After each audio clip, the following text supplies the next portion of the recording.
Welcome, ladies and gentlemen, to the first panel session for today, where we dive into the topic of the future of ASEAN's digital innovation. Now, remember, if you have any questions at all, please feel free to drop your questions at the Q&A comment box at our virtual platform. Now, moderating this session will be Jasmine Ng, Chief Revenue Officer of iPay88 Malaysia, who will then introduce our speakers for the panel discussion. Over to you. Thank you so much, Julie. Good morning, everyone. So good to see everybody here today. And that was such an exciting session with Randy Zuckerberg, right? Today, right now, we have the next most exciting session, which is the future of ASEAN digital innovation. Now, we talked about what was, and this group of amazing people are going to talk about what is. So I have Wai Hong, who is, with us today. And then, of course, we have Joe and Lenice and Maren. I'm going to just pass the time to each of them to share with you a little bit about their startup and how they got there, because I think it's a very interesting journey, and all the things that they are doing is not your normal industry, not one that we thought about before COVID. But today, post-COVID explosion into the world, it is something that we really, really want to think through and consider, because it's important. We'll start with Wai Hong. Cool. Hi, everyone. My name is Wai Hong. I'm the chieftain and co-founder of StoreHub. StoreHub is, how I would describe it, is an operating system for retailers and restaurants to kind of like leverage technology to build sustainable and successful businesses.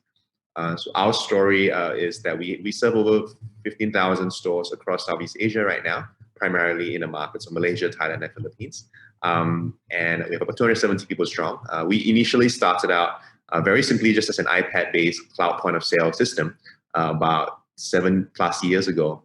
But I think one thing that has really evolved for us, especially in the last couple of years, is just really thinking about how do we support retailers and restaurants with kind of more than just managing their store and kind of like really leveraging technology to just grow their business, right? And one thing that's been really interesting for us was in the middle of, I think, 2 days when the MCO was announced, we actually decided to launch a delivery platform for our restaurants. And the reason being that the marketplaces were just going to charge 30-35% to them. And for most restaurants, this was not sustainable. And so we launched Beat Delivery in the middle of the, even within 2 days of the MCO being announced. We didn't know what was going on in our heads when we decided to do that, because these are business models that companies have raised hundreds of millions, if not billions of dollars, spent many years trying to figure out. But we decided that this was not going to be sustainable for our customers, and that's what we did. In the middle of the kind of like the loosening of the restrictions, we launched the QR ordering system, which allowed people to kind of like order and pay for food without actually having to kind of talk to a waiter. And we're doing more innovation around the ideas of automating marketing for small businesses. So there's plenty of things in our pipeline, but definitely in 2020, it feels like we've launched 3 products, 3 startups in this year alone. Fantastic. Lenice, a little bit about Droppy. Droppy is also a very interesting business model. Yeah. Thanks, Jasmine. So I'm the CEO and co-founder of Droppy. We've been around since 2017, actually. So Droppy essentially is a B2B e-commerce marketplace. What we do is that our goal is very simple. It's to actually make wholesale easy. So the whole process, or the whole concept of Droppy, came about because I grew up from a family business that does wholesale and distribution trade. From there, I sort of picked up sort of like the key issues of how this industry is facing, or what this industry is facing, particularly when it comes to servicing the retail segments, right? They're B2B customers. Okay. So there's still a lot of fragmentations across the supply chain that needs to be addressed. And we're actually hoping to actually create this platform to provide more transparency, more connectivity, and to make sure that all the ordering and customer management processes is simplified and efficient. Yeah. Wonderful. I mean, that's like bringing the wholesale business into the 21st century, right? Yeah. Maren, let's hear about Doctor on Call. Yep. Hi. Good morning, everyone. So I stumbled into the medical field, coming from a tech and consulting background, and saw that there was, vast opportunities to again, bring clinicians and hospitals, pharmacies, the entire healthcare space into the digital world. I was really lagging from that perspective. And over the last 4 years, we started off with telemedicine and medication delivery. We've then, launched a slew of services around healthcare content, online pharmacy, specialist appointment bookings, and telehealth services. Effectively, brought in all these services to connect patients to the healthcare providers, as well as to the payers, the insurers and the corporates. And we've now, we have about 1 million members coming to us on a monthly basis to actually get their healthcare needs checked out on or serviced about. And effectively, do a little bit of what Wai Hong and Elise is doing, but very much focused into the prescription drugs as well as the healthcare perspective. Fantastic. And in this time and age where people would rather avoid the clinics, I think this would be a fantastic. Yeah, fortunately, viruses can't travel through data lines, and so we at least provide a safe alternative for the doctors and Thank the God patients. for that. And last but not least, Khoo, iStore, iSend. Tell us a little bit about how you started and your business model. Yeah. Hey, hi guys. Morning. My name is Khoo. I'm the co-founder and CEO of iStore, iSend. So iStore, iSend started quite a bit of time ago in 2009. We are the pioneers for e-commerce fulfillment and e-commerce logistics and e-commerce enablement in Malaysia, right? So we started from Malaysia. Now we are a regional company. We have presence in Singapore, in Indonesia. We expanded into China in 2019. So we have quite a bit of footprint right now. Started from one humble office and warehouse, and now we are operating about 29 warehouses across these countries. The most important thing that we do is to help brands and merchants and SMEs scale their operation for digital business, right? So we are the guys who do the back-end stuff, the boring stuff, just making sure that every package that you buy online gets delivered to you, right, in a proper manner, in timely manner, right, and that we are basically building that backbone to support the growth of all these people, right, and we have obviously been very fortunate to be to play a part in many of our clients' story. So we've seen quite a lot of local success in terms of brands, and we've seen how they've grown, from brands like Big Bad Wolf, DIY. We were involved with also Secret Lab. We saw Secret Lab really grew. There was a gaming chair company, really cool chairs. Yeah, I know. I know that company. I want to get one of their chairs. Yeah. Oh, wow. We can't see it with your backdrop, Wai Hong. Yeah, so we're involved in also Bunny and Duchess, which is a big, a pretty successful local brand as well. So we've been helping all these companies and these local brands, grow, and it's been a pleasure and an exciting journey since then. Fantastic. But then, I liken your company to be like a nursery where when people want to get into e-commerce, they use you. And then when they get big enough, because cost becomes an issue, they would be doing their own. Yeah? Would that be right? No, actually it's the other way. So I think a lot of SMEs start from their home because they don't need to scale. I mean, scaling an operation that maybe has 1 to 2 orders a day is not that difficult. But once you kind of scale up to maybe 1,000 or 500 orders or even 100 orders a day, right? You start to get, there's obviously 2 choices. Number one is kind of invest in capital and making sure you have an operation team and the warehouses to kind of technology to kind of keep up with the business as it grows. And also then alternative obviously is us, right? Where you just kind of outsource everything to us, we take care of that. And that's how we build our business from there. So we serve SMEs as well as global brands. So we do represent quite a bit of fashion brand. That's where e-commerce enablement comes in. Scale their businesses online as well. So we take care of storefront operation, customer service, etc. Cool. Thank you. So my first question, and I like each of you to answer this because I believe this is a really relevant question because you guys have been through startups and been growing, interacting with SMEs and all the businesses within your environments. Now, what should a startup or an SME prioritize vis-a-vis a solution to become digital, to innovate digitally, especially in this COVID-19 situation? we'll go back in the same order. Wei Hong, and then Lenise and Aaron and Joe. Or would you Sure. like to mix it up a bit? It's up to you, Jasmine, but happy to kick it off this time, and we can decide to mix it up later.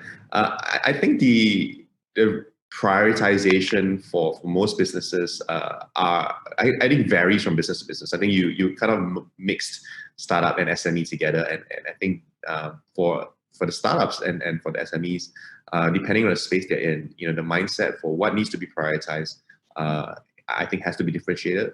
I can definitely speak on behalf of many SMEs, for example, who we serve. And for them, really, the one big shift that they need to make is, everyone understands digitization, but very few people understand what is the kind of like value that digitization drives for them.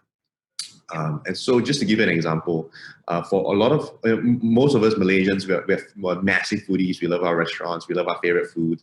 And if we knew, for example, if one of our favorite restaurants were going out of business, we would, in a heartbeat, just jump on the bandwagon to support them as much as we can, right?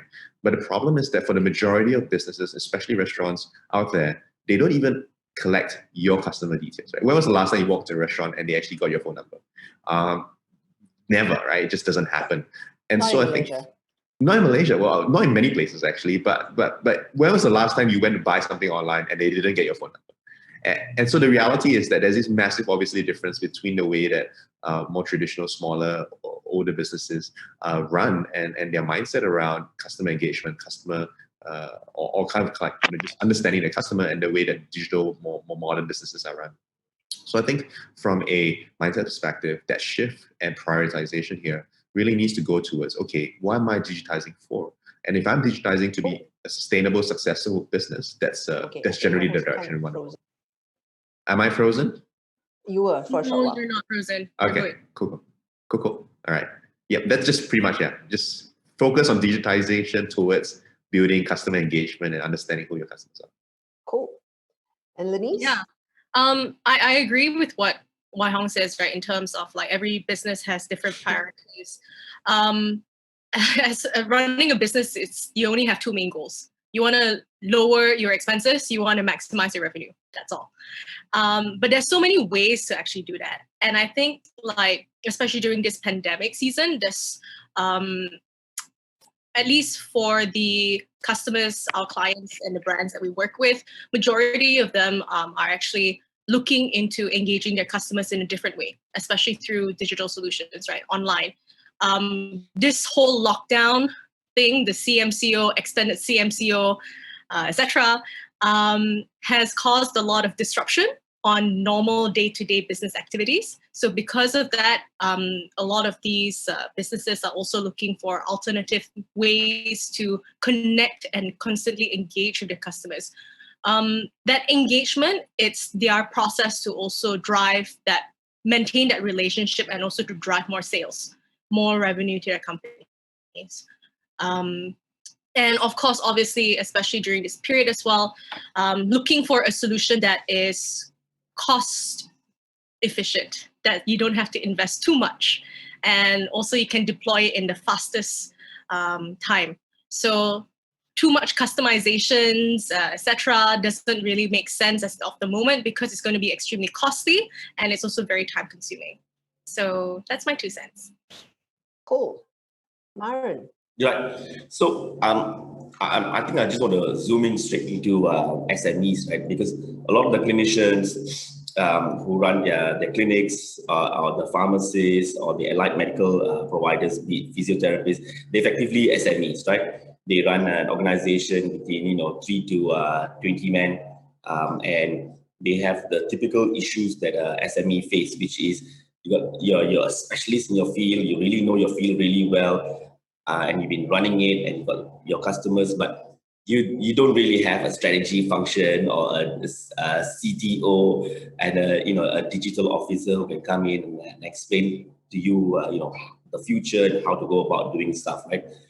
And really at this point of time, we're talking about really specifically for now, in the next probably 6 to 12 months horizon, the CMCO. Okay, so we know we've got a pandemic, but really right now it's the CMCO that's causing a lot of problems to the folks, and really it all boils down to cash flow. So in the conversations that we're having with many of our partners, they know healthcare is a profitable business. They know this people are always going to get sick and they'll need to come in. But the current cash crunch is causing them a lot of problem. And that's, I think, what the SMEs need to see how digital can help them survive for the next 6 to 12 months. Really just jump on it, have it as an alternative digital, alternative channel to get your current patients, your customers, the existing group of people connected to you, get the cash coming in. And I like what Lenise mentioned, right? Like they need to think about how to get onto it really fast. So if you're going to create your own platform and go through all the trial and errors, it's going to cost a bomb. But the bigger problem is you might actually not be alive in the next 6 to 12 months. And so getting onto an existing platform, whether it's a restaurant platform or a B2B business platform or a platform like Dr. & Call, iStore, and there's a whole bunch of other platforms. Just get yourself in there, plug and play, out-of-box solution, and get business going through. It's really what a lot of them are in that survival mindset and what we need to encourage our SMEs to get into. Thanks, Maren. Very, very useful tips and absolutely correct in terms of cash flow crunch, at least for the next 12 months. And I believe MDEC, as well as the government of Malaysia, has put in place certain initiatives and assistance, especially out of 2021 budget, right? Joe, over to you. Yeah, I think I agree with a lot of what Wai Hong and Denise and all the panelists have mentioned, right? So I think everyone in this, I think what's changed in COVID is the ability to connect with the customers has suddenly been changed dramatically. So you could usually, when you're doing face-to-face, you're doing walk-in, you're doing physical, now you kind of have to transfer everything to virtual, right? I think that is the number one key thing for a lot of SMEs, trying to connect back to the customer base virtually, finding a way, whether it's WhatsApp or through a platform or whatnot, it's a way, right? Trying to find that way that works for you. I think that's number one. And once you have that connection, then sales can come in, right? Then you start, you can service your clients and all that. But, I think we've always been believing in the direct consumer wave since very early on. We've generally, me and my partner, Tommy, has bet our whole startup and our life in direct consumer wave. And we've seen how it has played out during COVID, right? I think the second biggest thing that people have to kind of think about is the environment that we're in. So I think very few people understand that we're actually in a very squeeze situation where digital transformation is kind of squeezed between like 3 years, right? So you're leapfrogging a lot of things, and speed becomes one of the key issues, right? Speed and the speed to implement and to get online. I think that's one thing that people have to consider, right? Because it's getting more and more competitive as you wait, right? Because now, if you used to compete with 1,000 merchants online, you'll be competing with 100,000 by next year, right? Because everyone's getting in. So I think speed is one of the things that you have to think about. So and what Maren said, right? Cost effectiveness, and people would definitely think about, I don't have the resources, I don't have time. Do I do it myself? And by the time you sort all this out, you could be losing the speed factor. So always think about how you can get into something very easily, right? And kind of optimize along the way and see how you can really scale that business, because you don't really know until you're going to get into it, right? And obviously, once you have that, and obviously thinking about how to scale that, right? Once you get all that figured out, I think is also one thing that people have to think about. We've seen very dramatic growth of a lot of brands, up to 300% growth every month, right? So ever since COVID started, and having a plan to kind of scale with that, and during all this restriction and CMCO, how does that work and still function, and you'll still be able to deliver customer experience to your clients? I think it's one thing, right? So I think that's all food for thought and things that people have to kind of think about. Thank you so much. So I mean, this whole pandemic, we joke about it and we say, who is responsible for innovation and tech transformation and digitalization of your business? Your CEO, your CTO, or COVID? And everybody hands down, COVID is it, right? COVID is the reason why everybody is going into the digital environment. But having said that, a lot of jobs are at stake today, right? You can run a very successful business, but when you have to pivot your business model, staff, and like what you're doing, Wai Hong, in terms of enabling ordering without a waiter's presence, that's a job there. That's a job, maybe low skill, but it's still a job, and that job puts food on the table. I'd like to talk a little bit about that and how is innovation going to address this? I'll start with Lenise this time, and then Okay. Wai Hong will be the last. So I like to take an example of a company that all of us might be familiar of, an accounting system called Xero. So Xero, when they first started, right, the whole purpose of them is to actually replace accountants, like bookkeeping processes, like internally. But that means a lot of companies had to retrench or at least like upskill those individuals that were doing that particular job. And what Xero did was that they consciously engage with these retrenched or individuals that require upskilling, right? And either they provide them courses to actually learn how to use Xero better within that the companies that they work with, or they engage with them as like freelancers or part-time consultants, right? So that they could actually spread the Xero word across different communities out there. So essentially, bringing it back home here in Malaysia as a innovation company, right? Like we're trying to innovate this space. When things change, certain people will fall behind. That's for sure. Upskilling process and learning new things, it's a necessity. It's not like whether you need it or not. It's something that you have to do as time changes and time goes by. But for at least for my company, what we do is that we are aware of it and we are actually engaging and also running a lot of training activities, also figuring out how best we could actually upskill or at least provide an alternative sort of jobs for these people so that they could actually stay more relevant in this digital space. Maren? Yeah, so just jump in over here, right, and then bring it to the healthcare space. I think one of the roles that we as platform players, because I see a lot of us over here actually providing this service to the SMEs, right, is to actually debunk some of the myths that they may have. So at least from a medical perspective, a lot of the doctors or pharmacists or clinicians actually think that our service, Doctor on Call, is going to replace them. But in reality, we're not. We're just an alternative channel to enable them to connect to their patients through video calls, phone calls, chats, right?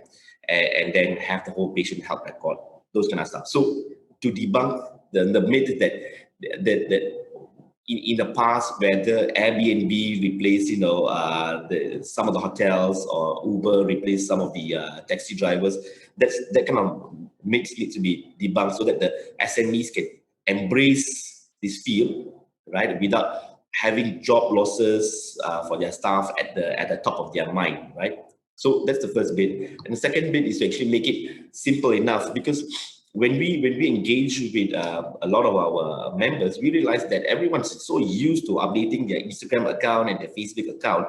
So actually telling them that you update your CMS, your content management system, and put your pictures and put your prices, all those details. Actually, if we make it as simple as those services, it kind of helps them understand that, okay, this is really a very simple system and I can go back to doing my own work. So it's not actually necessarily about job losses or about reskilling. It's actually making it as easy for them to adopt and then to move on. So once we get past that hurdle, then we can have some serious conversations about how we can make life a lot more efficient, a lot more cost effective for these folks. Okay. Okay. Joe? Yeah, so I think I'll just, I like to share stories, so especially of my clients, right? So I think I saw one, I just share one that's happened pretty inspiring to me. So we have this client that kind of joined us in the midst of the height of COVID. which is Big Bad Wolf. Basically, they are the one of known brands for selling affordable books in Southeast Asia, right? So I think their business model was very heavily reliant on exhibition, right? You use their fond memories going into their 24-hour exhibition is awesome, right? So I think they had to do a very big pivot in a very short amount of time because you couldn't have exhibition, you couldn't have a congregation of people more than X, right? So I think in that journey, I saw firsthand, and I was involved in it. Our company was involved in that, right? So we saw how the entrepreneurial spirit really kind of resides. And when there is a big challenge, generally we can react two ways. We can either give up or we can try harder. And I've seen from top down, from the management to the staff to everyone, really kind of rise up and try to make the best out of the situation. And today I'm happy to say that they've kind of converted their whole business and scaled it back to almost the height, right? And now they're even doing a bit more innovation, right? Because exhibition business model was prohibited by how physical, right? You could only do so much. You could go to X countries, which right? But now they have now fully online. Now they're going to countries, right? That they've probably not be able to do as fast previously. So that was something that was really inspiring to me. And talking about job losses and job gains, right? And what I've seen is, I've seen the shift of people that used to do X now do Y, right? Like, in this case, they were people from sales, from all kinds of exhibition, people that was going to set up exhibition and now working in the warehouses, right? Just trying to pick and pack, trying to just make things work, right? So I think that grit and that spirit, I think it's in a lot of Malaysians, a lot of, in everyone in entrepreneurship, right? So I think as long as we do find that, I think and find a way to make it work. It's about how do you make the best of the situation? How do you change maybe a job profile from X to Y? And obviously, I agree with Denise, right? There will be redundant, but then of course we have to upskill ourselves and change according to the times. Again, I mentioned things are squeezed, so it's an artificial situation that's forced upon us, right? So we have to kind of adapt, right? So I think that's one. And as I think entrepreneurs ourselves, successful entrepreneurs ourselves, I think we are reaching out to the job market for fresh grads, for people who just kind of transition from an economy that is more impacted by COVID. We're trying to recruit as much as possible, right? And reskilling and upskilling it to the new economy. Cool. I'll send you some CVs. Please. Wai Hong. Cool. Thanks for putting me on the spot there. But I'm sure my fellow panelists have engaged the topic really well. And I think from our perspective, the reality is that what we've seen anyway on the ground is how businesses using technology like this, while they may make some of the functions of what a typical waiter does a bit redundant, what it actually does is that it actually enables the business to run more efficiently, right?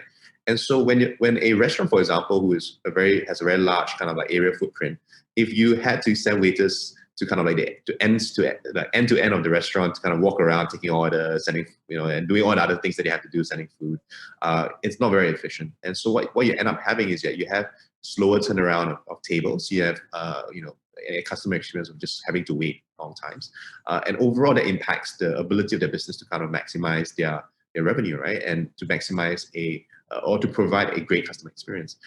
So once you actually kind of reduce the lack of efficiency in that area, what you actually do is you actually create more opportunities for this waiter to kind of focus on doing the stuff that actually really matters, which is bringing food to the customer, potentially kind of like engaging in that way.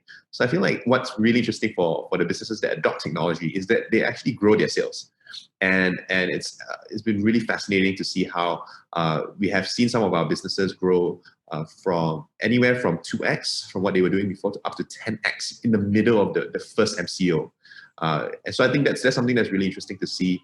I completely agree with everyone saying that we at the end of the day, upskilling, reskilling, focusing on the work that matters. I mean, no one complained that how come we don't have police officers directing traffic, and why do we use traffic lights, right? No one complains about that. So I think the reality is that at the end of the day, if there's a better way to do things, let's do it better, right? Let's not have human beings who are very, very capable of doing really, really smart, good things, kind of do the things that technology can do for us.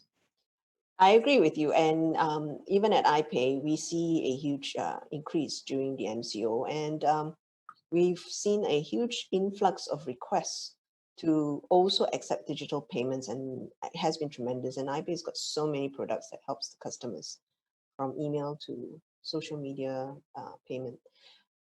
Having said that, but there is still a challenge. There will still be a group of people that we are leaving behind today. And these are the ones that are not connected. How do you think we are going to deal with that? So Maran, I'm going to start with you. And let me just be really clear. Like in your case, for doctor on call, as a patient, and I don't have access to internet, and I'm generally used to face-to-face interaction, especially talking about my ailment. How do you deal with those things?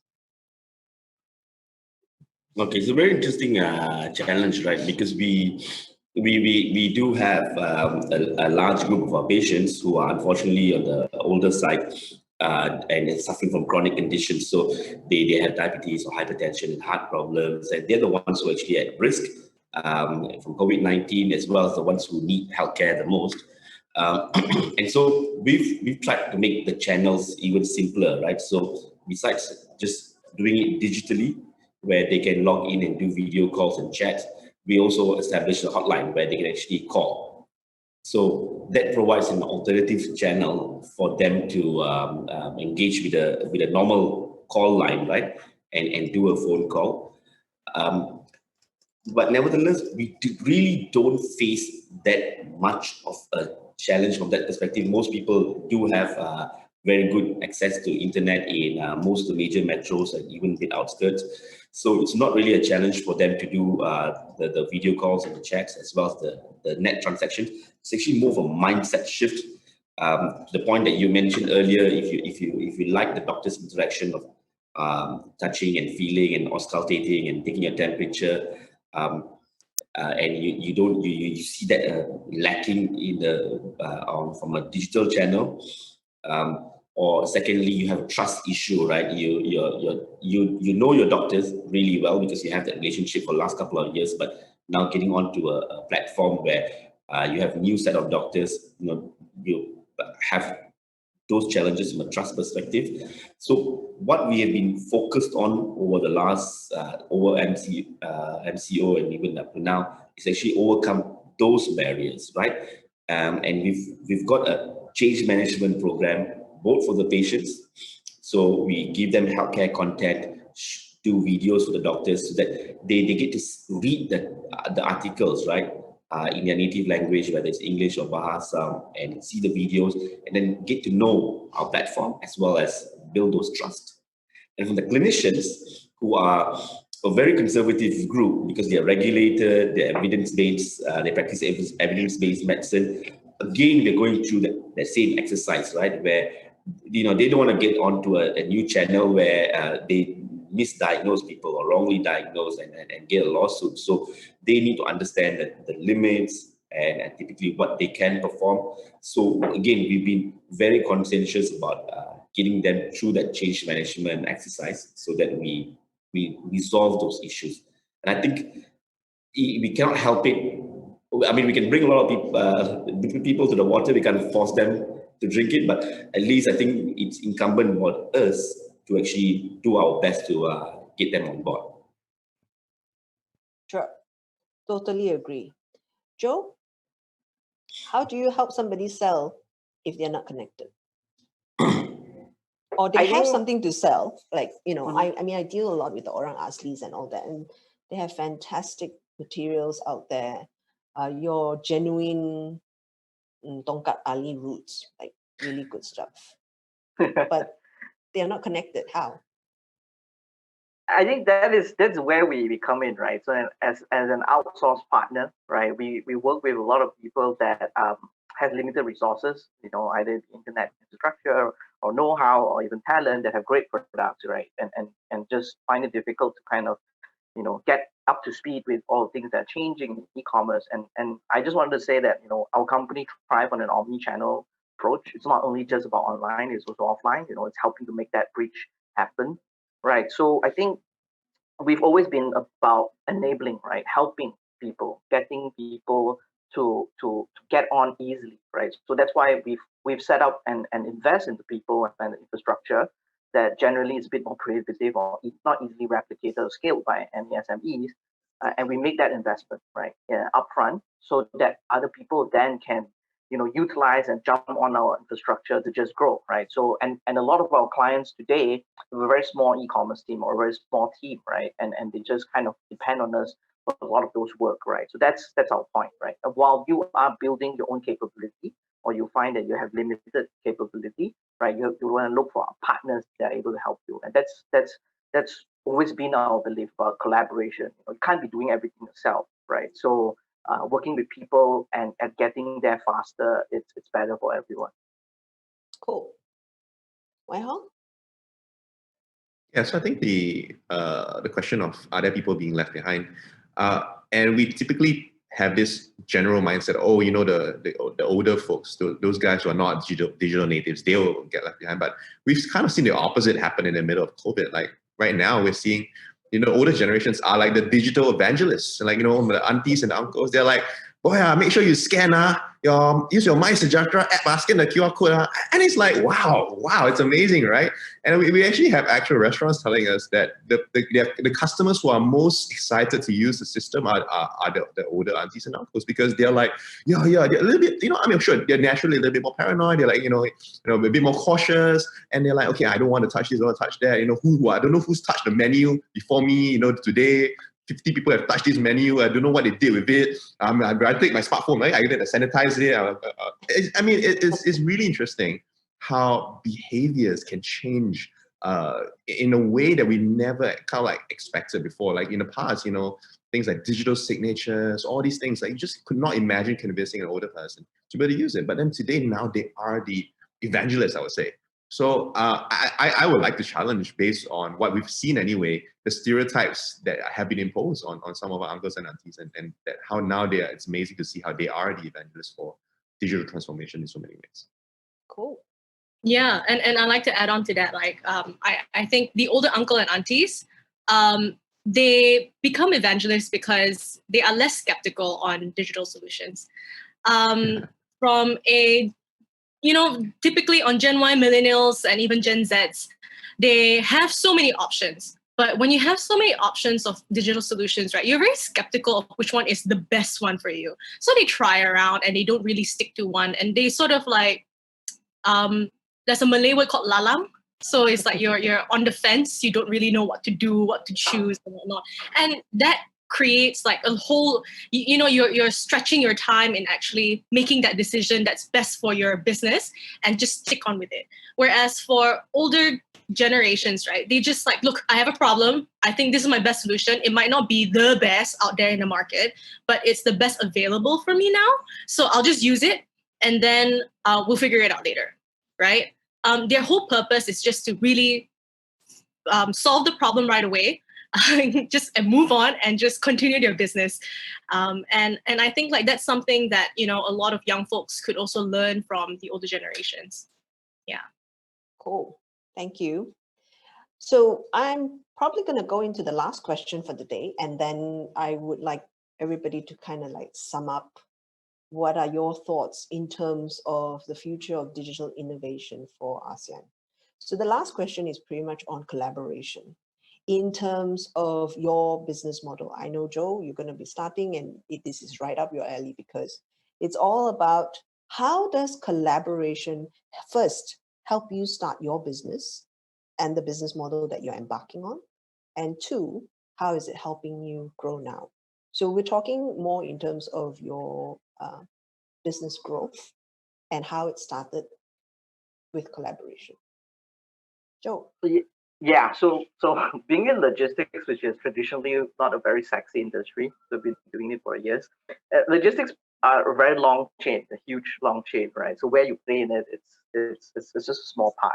So collaboration is very embedded into the logistics industry. Everyone works with everyone just to get the whole chain to work. So I think that has built our philosophy about growing our business as well, right? And the way we tackle issues. Again, I just want to share one story about collaboration and innovation, right? So in the very early days of COVID, where when I'm sure everyone remembers how you cannot get face masks and sanitizers even if you had money, right? It was difficult to get them. And being essential services providers, and where we would need to have this to ensure that people get this protection, there was the industry people, right? We work with we have and WhatsApp group among logistic players that were trying to make things work. We kind of crowdsourced the materials from people we know. It's like, hey guys, we were in logistics. Definitely, we know someone who has this, right? So luckily enough, we have a setup in China, right? So we reach out to our Chinese offices and say, hey, you know what? Could you get me like into the next plane, right? Just get me these things, and I'm going to crowdsource for all the people, and that's how we got it for Easy Parcel and us. We kind of crowdsourced a lot of these materials. And from there onwards, that relationship spun to many other things, right? Now we're discussing about how we integrate the service to be even more, providing even greater value. How can we make things better for our customers together? Can we share? Do we have commonality in the customer base? How can we help each other? And innovation just comes from conversation, right? And brainstorming, right? And I think one of the things that is the highlight for us, I think, is the demand outstripping the supply, right? So right now, demand has grown. I'm not. You guys can check it out, right? The Google and Temasek reports out. The latest one, 2020. They have revised the number again because of COVID, right? And it's so surprising to look at how Malaysia e-commerce has kind of grown 87% or something this year alone, right? And that's an estimate, right? And it's pretty aligned with what we are seeing right now. So I think in the whole industry, and this is not only just impacting us, but the whole macroeconomic shift, there is no supply, there's no service provider and all this that is enough that can supply that just satisfy all the demand, right? So I think collaboration is the key, right? If you want to have a big impact and you want to be able to serve all this demand quickly, right? There's no way you can do this alone, right? Helping, banding together, working together to get it out there. I think that's the key, right? And from those collaboration, innovation generally sparks itself, right? So I think that's what I'm seeing right now. Cool, thank you. Denise, would you like to speak to that? Yeah. I always am a firm believer of collaborations, right? Like partnerships. I think partnerships, it's the cheapest form of growth hacking. So in terms of, being able to create more value to your customers and drive more growth as well, right? So that's where collaboration matters. When both Wai Hong and I, with a few other startups, we went to this e-founders fellowship program in China. We saw that how Alibaba has built an ecosystem of their whole company, right? The group, how they started off from a platform, then they extended it to payments, logistics, and the rest. And I think, like, no matter where you are at any part of the world, it doesn't necessarily have to be Malaysia only, right? Collaboration is extremely necessary. In fact, even if it's not for growth, it also can help you drive down the cost of you servicing your customers or you servicing your clients. And yeah, at the end of the day, choose the partners. The advice that I would give for startups out there, right, is that if you want to choose a partner, choose partners that can value add to the customer that you're serving. Yeah. Thank you. Wai Hong? Yeah, so when we started on this project of really supporting businesses with delivery, a lot of people were comparing us to, especially our merchants, to Grab and Foodpandas, and they were like, "Oh, how are you going to compete? Because you don't have a logistics network, you don't have the kind of reach and all of that stuff." And we actually sent out an email to all our, I think, a list of 100 or 200 partners, and saying, "Hey guys, our restaurants and our favorite food and our retailers, they are at risk, they're suffering, and let's figure out a way we can work together to support them." And out of that, so many kind of like collaborative efforts were birthed, and we were able to build together and identify, okay, what is StoreHub's strength? And we're very, very, very good with technology.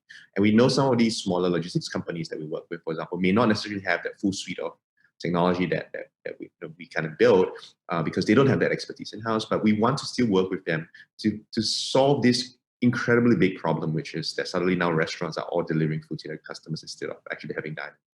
And so I think one thing that's been really interesting is that we've learned that collaboration can actually put you in a game where players have traditionally had to raise hundreds of millions, if not billions of dollars to play. And that's the power of collaboration. You can actually be in a game with players who are much, much, much bigger than yourself, simply because you've chosen to go down that collaborative route. So totally agree. And that, I think, is also one of the things that's going to be happening in the digital bank environment. Sorry, a bit side topic. Marin, over to you. Yeah. So just to build on what has been mentioned, right? I think it's quite natural, at least in my observation, for startups to think about partnerships. They build their solutions ground up to cater to big corporates or large sorts of companies. But if we were to think about where the problem is right now, I think it's among the SMEs. Many of them brick and mortar business. They come from a competitive mindset, right? You run a restaurant, you run a clinic, you run a bookshop, and it's not in their DNA, at least in my observations, for many of them to think about naturally collaborating. And I think it's really good to have a platform such as like the ones that we've mentioned over here, whether it's iStore or Droppy or Doctor on Call, to actually promote that to the members. And taking a page out of our playbook, we've been espousing the fact that the payers, be it the insurers and the corporates, could actually collaborate with the providers, right? Through sharing data, and not data about your personal health, but data about which patients actually require support and help, and collaborating about in terms of building the solution so that we get a really customized solution. So that gives an opportunity for the SMEs, be it the clinics and the pharmacies, the clinicians, right? A chance to, trust a brand that they've already seen, like a big insurer player, right? And get on board really fast. And I also like to say that, like organizations such as MDAC, right? I think there's a role for them to get to go out there and strongly recommend, right? And bring the SMEs on this journey to collaborate within this specific ecosystem, whether it's healthcare or supply chain, and drive that, because that mindset doesn't come naturally to SMEs, and definitely doesn't come right now when they're facing cash flow crunch, they're facing job losses, they're facing a lot of challenges, right? And I think applaud MDEC for doing what it's doing right now.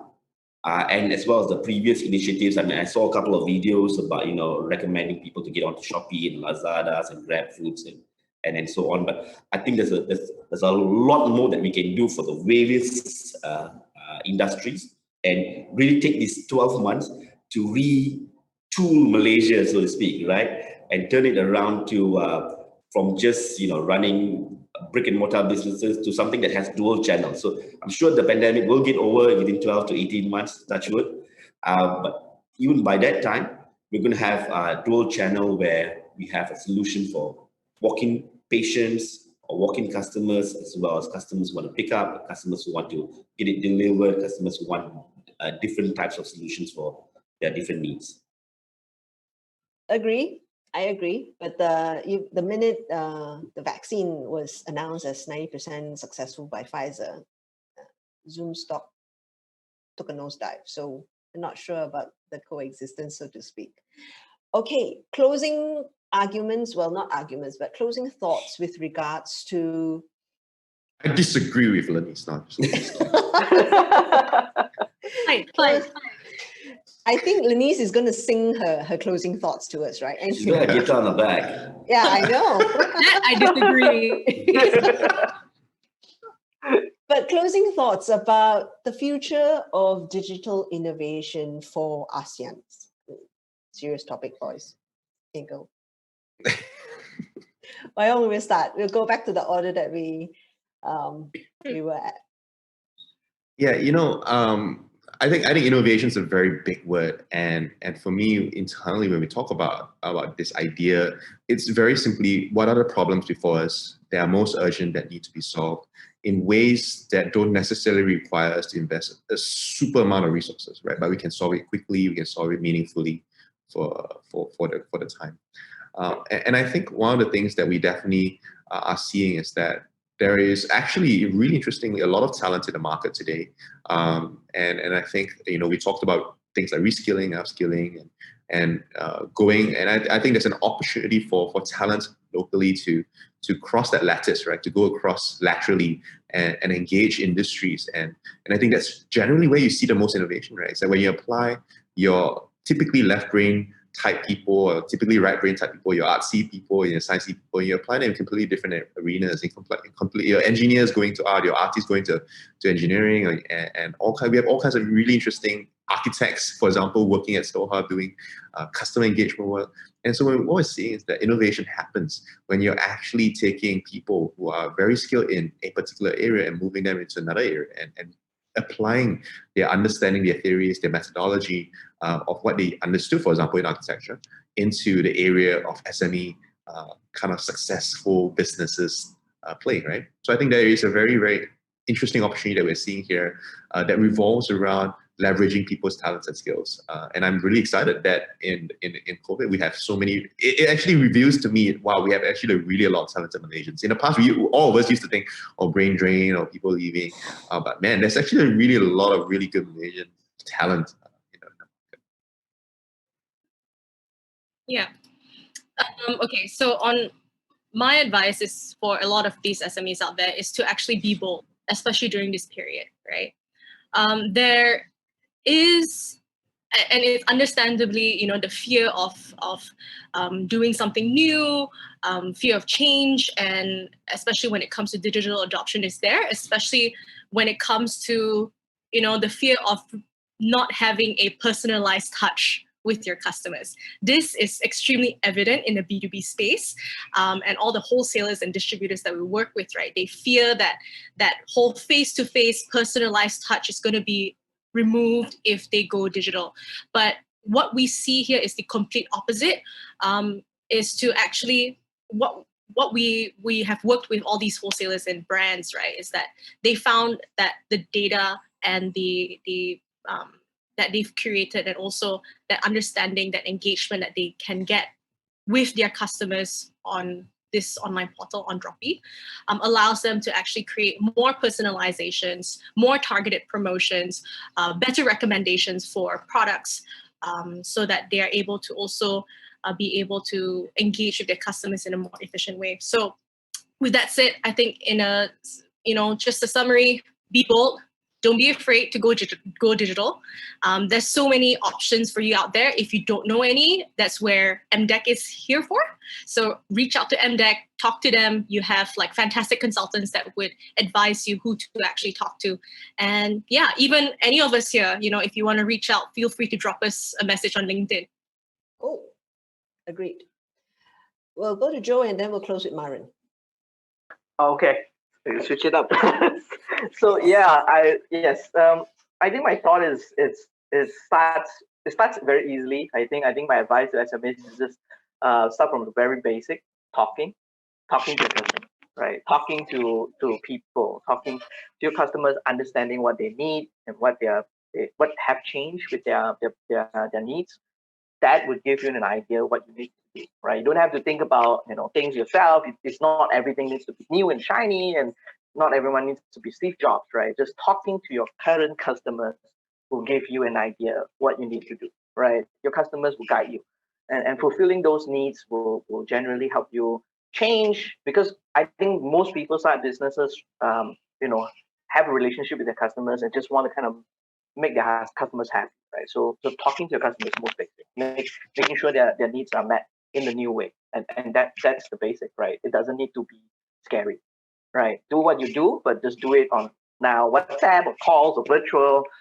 That's the only thing that's different. Maybe you get a free screen, once in a while, but you still kind of get the message across most of the time, which is great, right? So I think that's my 2 cents, to SMEs. Do start doing it, talk to your customers and start doing, right? And optimize along the way.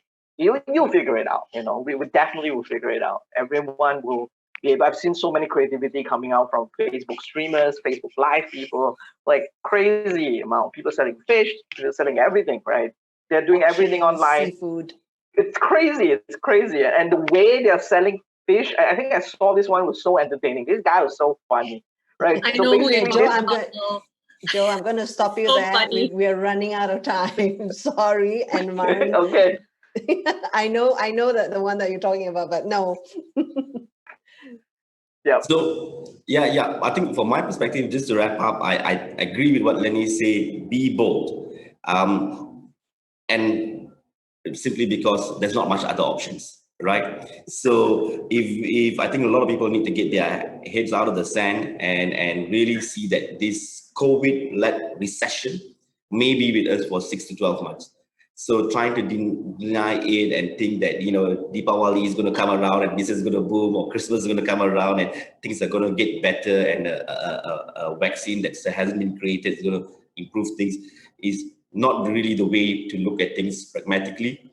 So whatever has been mentioned from Wai Hong about, start thinking about innovations, what Lenny said about being bold, and what Joe said about, pretty much keep it simple. Right, just talk to your customers, find out what their priorities are, and keep it simple. You don't have to build a shiny new rocket to get things going. So really, the way to go, and all of us are in this together. And I'm sure a lot of businesses are going to help each other out, as we can see throughout the entire last 6 months. And we're going to get across, and the world's not going to be the same this time next year. There's going to be a lot of different changes, but it's still going to be good. Yeah. So thank you so much to all my panelists. My closing thoughts about the future of innovation, digital innovation is not scary. And today with COVID, innovation has become a necessity, and actually the word doesn't need to be so big. It's just doing what is necessary to get out there through a different channel now. And like what Joe said, talk to your customers. You never know what comes around. Being bold, don't waste a good crisis. I mean, the crisis is here. Everybody is moving in one direction. How many times in humanity is all of humanity moving into one concerted direction? There are huge opportunities out there. Take it, explore, just keep trying. Don't be afraid of failure, because there is no such thing as failure. It's just reinvention. All right, with that, thank you so much for sticking around with us. I'm going to pass the time back to Julie, and catch you guys in later sessions. I'm going to be watching the next one. My friends are out there. Julie? Thank you very much to our panelists as well as Jasmine for moderating the panel discussion. Of course, many great insights that were shared earlier on. Of course, for those of you who are tuning in, and if you want to repeat any of these sessions, please feel free to do so on our virtual platform. We've got a full day of exciting and exhilarating panel discussions comprising of industry experts coming right up. You can view our full agenda on our virtual platform. Now, we will be moving forward to our next session, which dives into the topic of global champions building Malaysia's billion ringgit revenue company.